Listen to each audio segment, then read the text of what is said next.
How's it going everyone, J-Star here and welcome back to another Pokémon Horizons episode review. In case you missed last week's episode, make sure you check it out. We had a little training episode where Liko and Roy took on Captain Pikachu. Liko's Sprigatito learnt a new move, and we also got the introduction of a new member of the Rising Volt Tacklers known as Dot.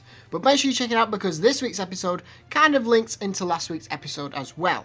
But with that being said and without further ado, let's jump into today's episode review. So starting with the episode, everyone is sat around the table having a meal, and we also learn that they set a place for Dot, but Dot just stays in a room all day and doesn't really spend time with any of the other crew members, even her relative Murdoch. A little bit later on we see that Liko and Roy do some online learning, and remember that Liko is enrolled in a school and she pretty much got kidnapped by the Rising Volt Tacklers, but she still has to do her online learning.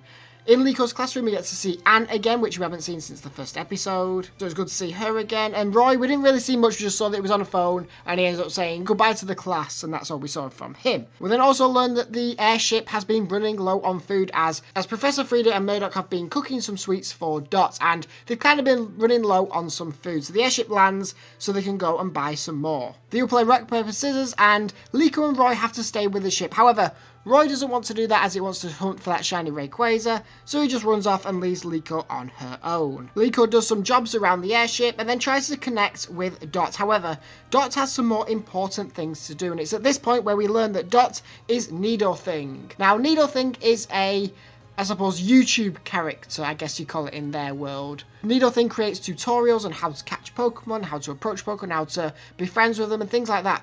I didn't really think when Pokemon Horizons started that it was a big impact in the story, so I haven't been covering it. But Needlething has been in every single episode. It's just been on someone's phone and then we're watching tutorials about different things. But we learned that Dot is this famous internet star known as Needlething. Needlething is also very, very popular with a lot of the younger people, including Liko, as Liko is excited to watch Needlething's first ever live stream. The live stream starts and Liko manages to ask a question, and Needlething reads the question out. It was basically the question was saying Liko wants to be friends with this person, but the person stays in a room, and she wants to see how to connect with this person, how to be friends with them. Dot kind of works out that Liko is kind of talking about her, so gives some little hints and information on how to be friends with her.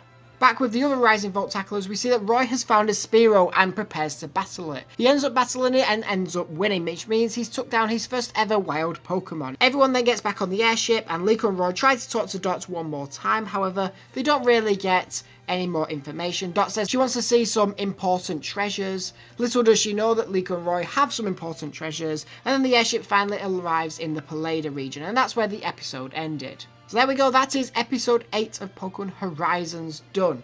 I thought it was an okay episode. There's only one point I really want to talk about, and that is, of course, Dot. I mean, Dot is your typical content creator influencer. Stays in the room, doesn't talk to people, eats food in the room, doesn't like going out anywhere. I mean, I think they nailed her character pretty well. And to find out that Dot is this Needlething that we've seen little hints throughout every single episode, I thought they connected that really, really well. We only saw her proper character a couple times in this episode, but I think next week's episode we're going to cover it a little bit more as well. So I think the rating I'm going to give this episode is a 6 out of 10. Like I said, nothing major happened in this. We got some more information on Dot and Needlething, but other than that, nothing else happened. But I think that's where I'm going to end this episode off. If you enjoyed this video, hit that thumbs up button. Let me know in the comment section what you thought of this episode. Let me know what you think of Dot. And finally, subscribe to the channel if you are new. Thank you for watching. I'll see you next week with the next one.